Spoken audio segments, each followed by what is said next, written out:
Xbox has finally revealed the secret lurking on Phil Spencer's shelf. What is up, y'all? I am Ray, and this is my channel, Xbox Ready, where we get on and we talk about Xbox stuff. The latest news, rumors, games, accessories, pretty much anything I want to talk about as long as it's about Xbox in some way. And in today's video, we're going to talk about some exciting new Xbox accessories that they actually revealed 2 weeks ago, Xbox's big plans for the Switch 2, and the future of one of Xbox's newest franchises. But first, a word from our sponsor. This video is brought to you by Manscaped. April is National Testicular Cancer Awareness Month, which is why Manscaped is teaming up with the Testicular Cancer Society, donating $50,000 and releasing a special line of products to help raise awareness of this disease that affects so many lives around the world. They have a special Testicular Cancer Society bundle, which includes products that we've come to know and love from Manscaped over the past few years, including the Lawnmower 5.0 Ultra. I love this thing. I've talked about it many times on the channel. It features skin-safe blades that are tough on hair but gentle on skin. It's waterproof, so you can shave in the shower. It comes with a couple of different guards, so it's really versatile. If you want an even closer shave, you can pop on the foil blade head for an extra smooth finish. The bundle will also come with special edition Testicular Cancer Society Manscaped boxers. These boxers are super comfortable. This is my third pair now, and they're actually super soft, breathable. I mean, they're my favorite pair of underwear that I have. If you want to support Manscaped's mission to raise awareness of testicular cancer, while also elevating your daily grooming routine, you can go on over to Manscaped's website and use my code XBOXREADY for 20% off of your purchase plus international shipping. And if you feel compelled to donate yourself, you can go on over to manscaped.com/TCS. Thanks again to Manscaped for sponsoring this video. So a couple of weeks ago, on April 4th specifically, the Today Show they did this segment where they went and they visited Xbox's gaming lab up in Redmond, or I believe it's up in Redmond, correct me if I'm wrong. They went and took a look at where they do the quality control for the controllers, they do the drop tests, they make sure the buttons make the right clicking noises. They talked a lot about Minecraft, and then they ended the segment going into Phil Spencer's office where the infamous shelf lurks. For those of you who don't know what the hell I'm talking about, Phil Spencer has this shelf in his office, and anytime he does like some sort of like Skype interview, or no one uses Skype anymore, what the hell am I talking about? Zoom interview, or anytime he films something in his office, every now and then he'll display something on his shelf that gets the people talking, whether it's the prototype for Project Keystone. At one point, the sword on his shelf was making people believe that Xbox was going to acquire From Software, because I guess it's a sword from Dark Souls. I don't know, I didn't see it. But in that Today Show segment, Phil Spencer was like, yep, there's something on this shelf having to do with an upcoming game for ours, but I'm not gonna say what. And at the time, I was like, I don't know what it could be. Some people are like, oh, is it the Xbox handheld? I was like, no, that is way too far of a stretch. There was a controller on the shelf that looked kind of like the Doomslayer's armor, but I couldn't really tell for sure. I really tried to figure out what it was. The only thing that was really sticking out to me was that controller. Maybe due to the fact that it was a super bright color in comparison to everything else around it, but that controller was really the only thing that stuck out to me. But green, red,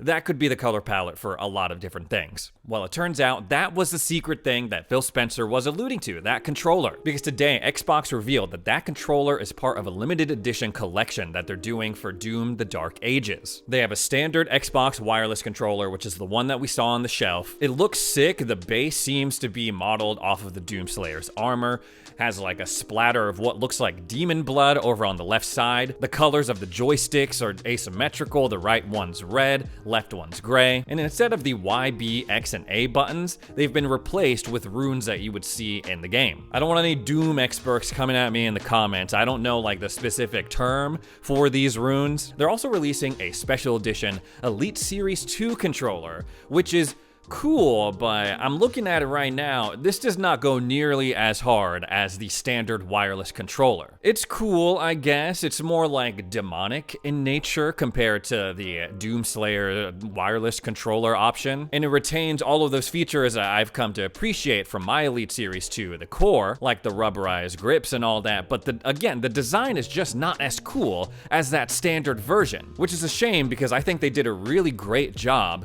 with the special edition Halo Infinite one that they did for the 20th anniversary. And to round out the collection, they also have a console wrap for the Xbox Series X. I have a few console wraps already. I have the Starfield one, and I have both camo ones, the white and the blue. I think they're cool. The best way I can describe them is like, You know that thing that you can put on your iPad to where it's kind of like a cover, but then you can fold it up to make it like a little kickstand almost? That kind of material, it's not like really a magnet, but it feels like something like felty, but also a little bit more solid than that. That's what these console wraps feel like. It's not a sticker, they're not plates like you would find for the PlayStation 5 fins, and they wrap around your console kind of like this. But that flexibility in the material makes them really, really easy to put them on and take them off. Here's what that kind of looks like. In the background of my videos, forever, I had the white camo wrap around my Series X. Now my Series X, it just hangs out naked, no console wrap, but I like the looks of this one because it retains that simple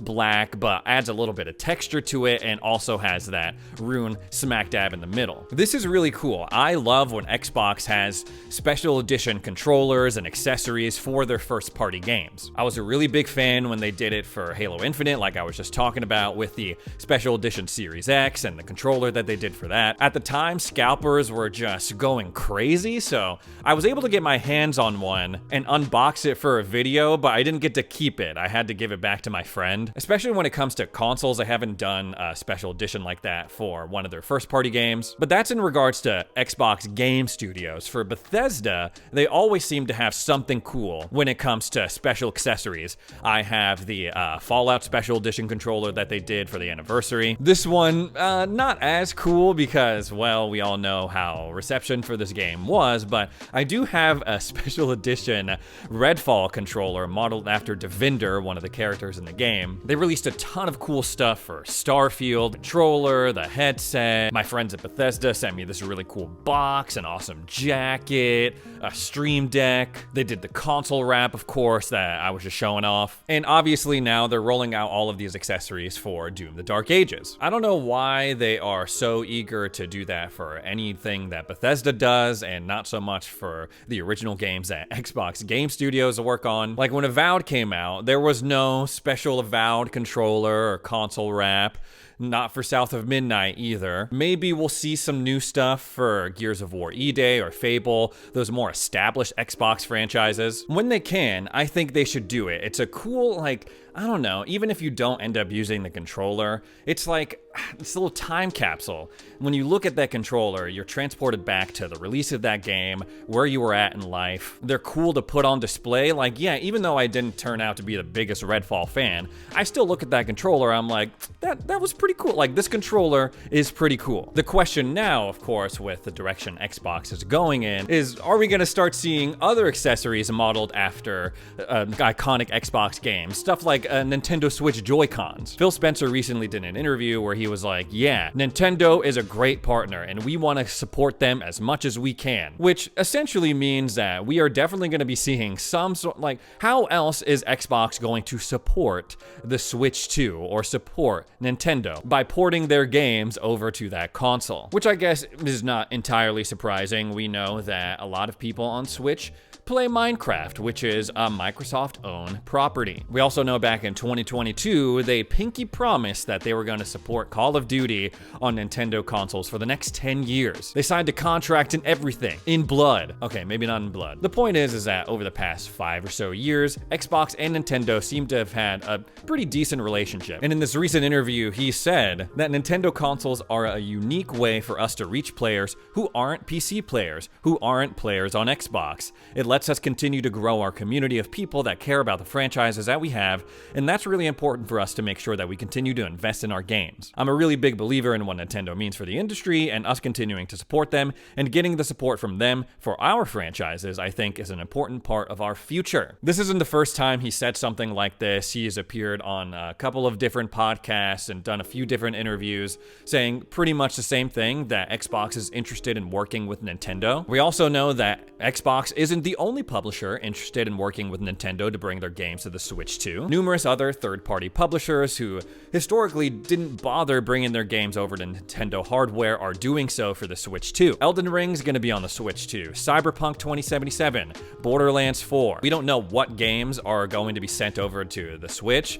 We've been hearing rumors about Master Chief Collection, Microsoft Flight Simulator, but it's entirely possible that the whole "this is an Xbox" rhetoric will soon extend to Switch 2 consoles. I'm not entirely sure how I feel about that, especially when Xbox is making a handheld themselves. But I get it, Microsoft wants to get their games on as many screens as possible, and Nintendo is going to sell a lot of screens, that's for sure. He mentioned a couple of other interesting points in this interview. When talking about the Minecraft movie, the next season of Fallout, he did express at least some sort of caution when just making movies and TV shows out of Xbox properties willy-nilly. He was like, I want it to respect the IP, I want it to be deliberate, I don't want that to be the focus of our business going forward, but if it happens and people enjoy it, that's great. Let's be real, movies and television shows based on video game properties, they, historically, they're either really great or they suck. Loved the Cyberpunk anime, but damn, have you watched the Monster Hunter movie? That was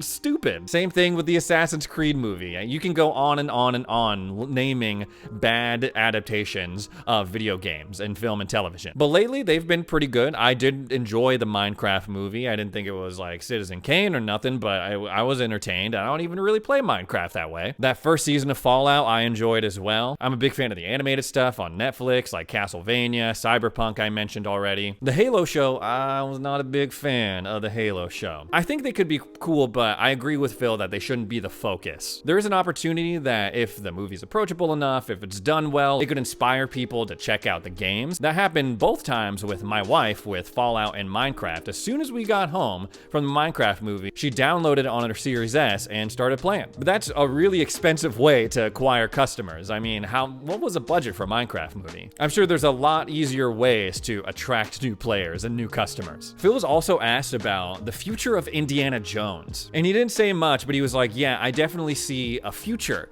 with Indiana Jones. I don't know if that's going to translate into more games in that universe with that same cast, with the same team. Because he also said that he wants Xbox to focus more on their own stable of original IP, which makes sense. Dealing with licensing at all is just a pain in the ass, it seems, for these developers, these platform holders, publishers, anyone involved. I enjoyed Indiana Jones. I thought it was, a lot of people say it's a good movie, but not really a good game. I do think that it was a good Indiana Jones movie, sure, but I didn't think it was the worst game ever. This, of course, comes around the same time that the PlayStation version is about to launch. And not only is it going to launch on the base PS5, but it's also going to have support on the PS5 Pro. And so far, I've seen one article basically just absolutely freaking out over how good it is on the PS5 Pro versus the Xbox Series X. And then I saw another article saying that the PS5 Pro version not too far ahead of the Series X version. I'm sure there's going to be some improvements with the resolution,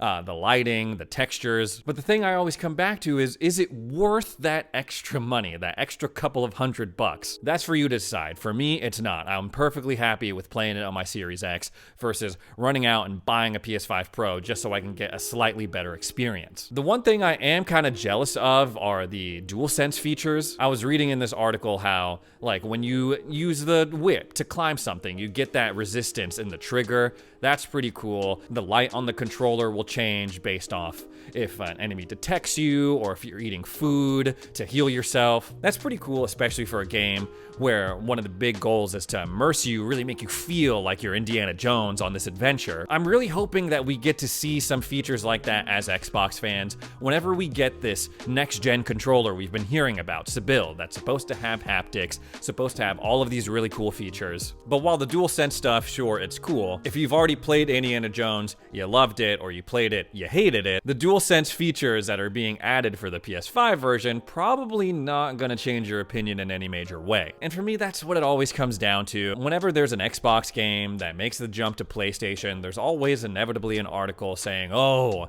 this game is infinitely better on PlayStation than it was on Xbox. Just look at the shadow differences in Hi-Fi Rush on the PlayStation 5 versus the Series X. It's all stuff that I do not care about. I'm sorry. I just don't. Slightly better visuals in Indiana Jones is not gonna make me like or dislike the game more. It just just doesn't matter to me. I'm sorry if you are like a performance or graphics stickler or snob. I like my graphics to look good. I do like 60 FPS and above, but Indiana Jones already had that on my Series X, so I'm not gonna get all bent out of shape over it. Anyways, guys, that's all the Xbox stuff I have to talk about today. Thanks so much for joining me for another edition of Xbox Ready. If you made it this far into the video, consider subscribing. Help me on my journey to 200,000 subs. I think I'm like 4,000 to 3,000 away.